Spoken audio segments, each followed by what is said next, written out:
Violence, violence, violence. మనం ఎక్కడ చూసినా వైలెన్స్. రోడ్ మీదకి వెళ్ళాలన్నా వైలెన్స్, ఇంట్లో ఉండాలన్నా వైలెన్స్. మరి మనకి ఎవరైనా ఎమోషనల్‌గా బ్లాక్‌మెయిల్ చేస్తున్నారు. లేదు మనల్ని భయపెడుతున్నారు అంటే ఏం చేయాలి? అమ్మాయి కానీ, అబ్బాయి కానీ ఎవరిని అప్రోచ్ అవ్వాలి? డీటెయిల్‌గా చెప్పడానికి మనతో పాటు ఉన్నారు లక్ష్మీ కట్ట గారు, హైకోర్ట్ అడ్వకేట్. నమస్తే మ్యామ్. నమస్తే. మ్యామ్, మనకి మ్యారేజ్ ఇష్యూస్‌లో ఎక్కువగా వైలెన్స్, వాళ్ళని హెరాస్ చేయటం, అమ్మాయిలు కానీ, అబ్బాయిలు కానీ ఎలాంటి డెసిషన్స్ తీసుకోవాలి? ఇది కరెక్ట్ అయిన పద్ధతే అంటారా అసలు యాక్చువల్లీ? ఇప్పుడు వైలెన్స్ అనేది పర్టికులర్ రీజన్ లేకుండా ఒకళ్ళనొకళ్ళు హింసించుకోవడం అనేది జరుగుతూ ఉంటుంది. ఏంటంటే అమ్మాయిలకి వైలెన్స్ ఫేస్ చేస్తే కొన్ని లాస్ ఉన్నాయి. అబ్బాయిలకి వైలెన్స్ ఫేస్ చేస్తుంటే ఎక్సెప్ట్ డైవర్స్ తప్పిస్తే వేరే ఆప్షన్ లేదు వాళ్ళకి. అబ్బాయికి ఓకే. ఇప్పుడు నా వైఫ్ నన్ను హరాస్ చేస్తుంది, వైలెంట్ గా బిహేవ్ చేస్తుంది, సో రకరకాలుగా ఇబ్బందులు గురి చేస్తుంది అని అంటే నువ్వు వెళ్ళి డైవర్స్ చేసుకో బాబు అంటారు తప్పిస్తే క్రిమినల్ ప్రొసీడింగ్స్ ఏమీ లేవు వాళ్ళకి. అదే కదా అందరూ గొడవ పెడుతున్నది.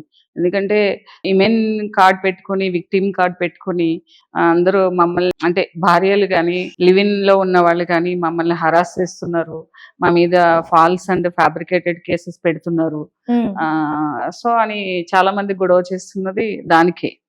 సో అమ్మాయిలు వైలెన్స్ ఫేస్ చేస్తుంటే డిఫరెంట్ కేసెస్ పెట్టుకోవచ్చు. అంటే పోలీసులను అప్రోచ్ అవ్వడం కానీ, షీ టీమ్స్ ని అప్రోచ్ అవ్వడం కానీ, భరోసా సెంటర్ అని ఉంటుంది లేడీస్ కి, అది అప్రోచ్ కావడం కానీ, లేదంటే సఖీ సెంటర్, వన్ స్టాప్ సెంటర్ అంటాం దాన్ని, అక్కడ అవడం కానీ, డిఫరెంట్ డైరెక్ట్ గా కోర్టుకి వెళ్ళడం కానీ అడ్వకేట్ ని పెట్టుకొని, అంటే పోలీసులు పట్టించుకోకపోతే దాని మీద సీరియస్ గా యాక్షన్ తీసుకోకపోతే, ఇలా డిఫరెంట్ గా లేడీస్ కి ఏంటంటే ప్రొటెక్షన్ కి యాక్ట్స్ ఎక్కువ ఉన్నాయి. ఓకే.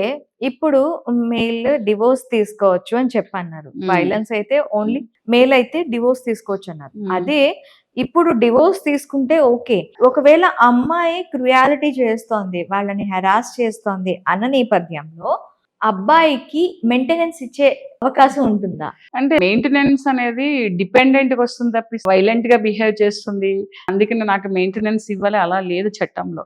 కాదు మ్యామ్, ఇప్పుడు అబ్బాయి జాబ్ చేస్తున్నాడు, అమ్మాయికి మెయింటెనెన్స్ కావాలి.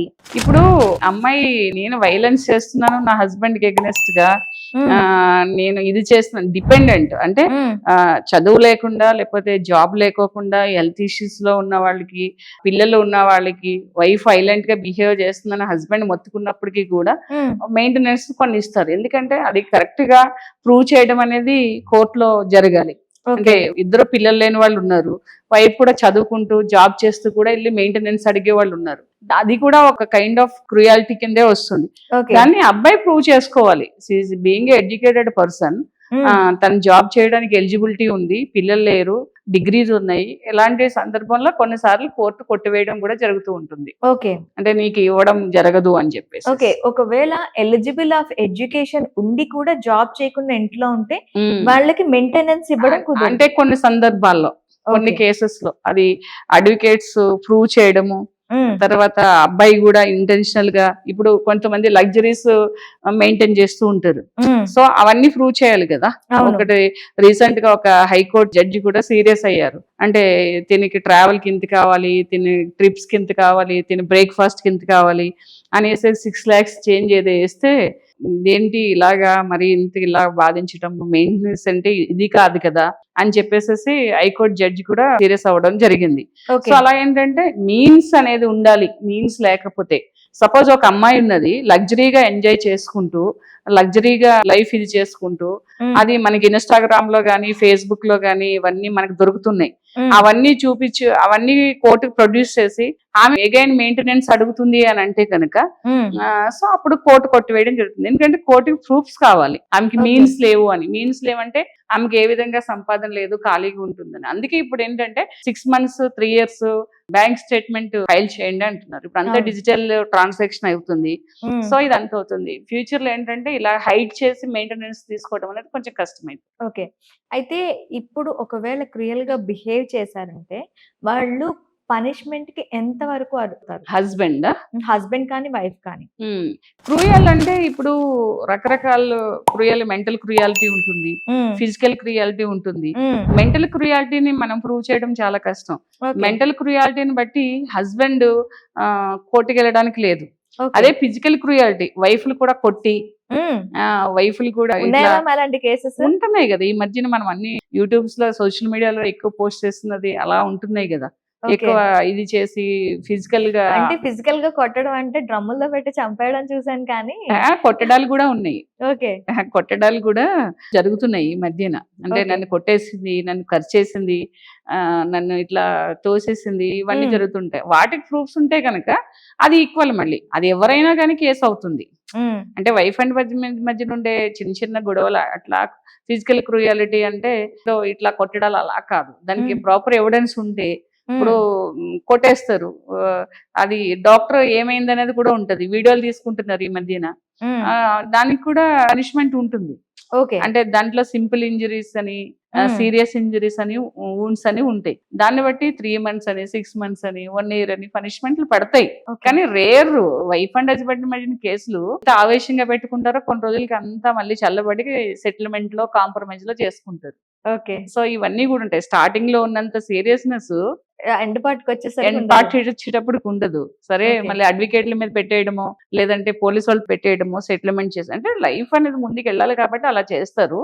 కానీ ఫిజికల్ హరాస్మెంట్ మీన్స్ దెబ్బలు తగిలేసి, బ్లడ్ వచ్చేసేసి, స్టిచెస్ పడేసేసి, డాక్టర్ MLC సర్టిఫికేట్ ఇచ్చేసి అలా ఇచ్చేస్తే కనుక డెఫినెట్ గా పనిష్మెంట్లు ఉంటాయి. ఎన్ని ఇయర్స్ వరకు పనిష్మెంట్ ఉంటాయి? అంటే డిపెండ్స్ అపాన్ దెబ్బని బట్టి ఉంటుంది కదా. అక్కడ జరిగిన అదే సింపుల్ ఇంజురీనా, సీరియస్ ఇంజురీనా, ఎలా జరిగిందనే దాన్ని బట్టి ఉంటుంది. 3 months ఇవ్వచ్చు, 1 month ఇవ్వచ్చు, 6 months ఇవ్వచ్చు.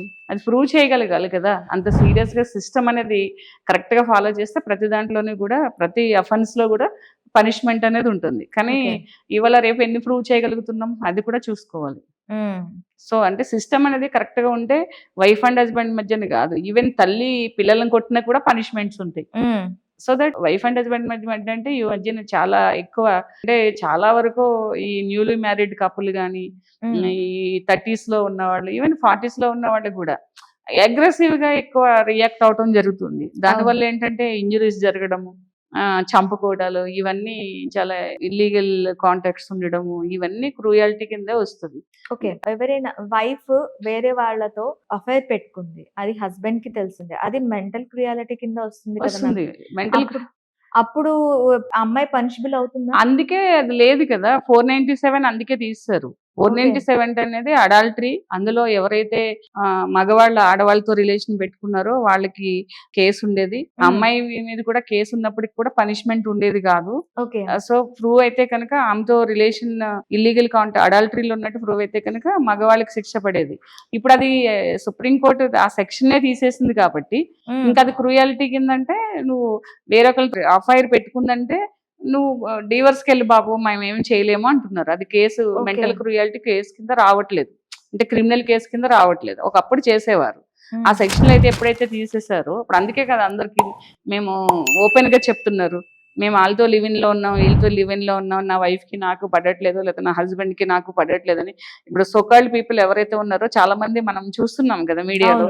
సో వాళ్ళు డెలిబరేట్ గానే చెప్తున్నారు. ఇల్లీగల్ అఫైర్ పెట్టుకోవాలి అంటే వాళ్ళకు ఉండే మెయిన్ అస్త్రం ఏంటంటే, నాకు నా వైఫ్ కానీ, నాకు నా హస్బెండ్ కానీ టర్మ్స్ బాగాలేవు, కంపాటబిలిటీ లేదు, so we search for the another relationship. అప్పుడు అలాంటి కంపెనీషిప్ బాగాలేదు, లేకపోతే ఇద్దరికి అండర్స్టాండింగ్ లేదంటే సెపరేట్ అయిపోయి కోర్టుకి వెళ్ళి డివోర్స్ అడిగేవారు. Then after they will choose other, అంటే ఇఫ్ దే ఆర్ ఇంట్రెస్టెడ్ వేరే మ్యారేజ్ చేసుకోవడమో లేకపోతే ఏదో ఉండేది. ఇప్పుడు ఏంటంటే ఆ సెక్షన్ ఎప్పుడైతే తీసేసారో ప్రతి ఒక్కరు ఏంటంటే చాలా స్వేచ్ఛగా, మనం ఎలాగా ఫండమెంటల్ రైట్ లాగా అయిపోయింది. అంటే అంటే రైట్ లాగా, అంటే మాకు ఫ్రీడమ్ ఉంది, లేకపోతే వాకప్ ఫ్రీడమ్ ఉంది, అలాగే ప్రతిదీ మాకు ఫండమెంటల్ రైట్స్ ఇవి ఉన్నాయి, లేకపోతే సివిలైజేషన్ లో ఇవన్నీ ఉన్నాయి, ఇవన్నీ చేయొచ్చు అన్నట్టు ఇది కూడా ఒక పార్ట్, అంటే లైఫ్ లో సివిలైజేషన్ మారిపోయింది. దాన్ని మనం ఇప్పుడు ఏంటంటే దాని గురించి ఎవరిని తప్పంటే కూడా కాదు, ఇప్పుడు ఏంటంటే వాళ్ళే కొంతమందికి రోల్ మోడల్ అవుతున్నారు కదా. ఓకే, మోడల్ అవుతున్నారు. Okay ma'am, thank you.